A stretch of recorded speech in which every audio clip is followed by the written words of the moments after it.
So, ngayon, nandito ako sa mga Melika.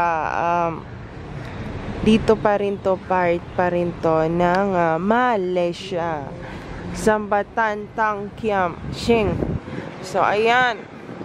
Ang ganda talaga dito, di ba? Ayan o, ang ganda. Museum Belia, Malaysia. Malaysia Youth Museum.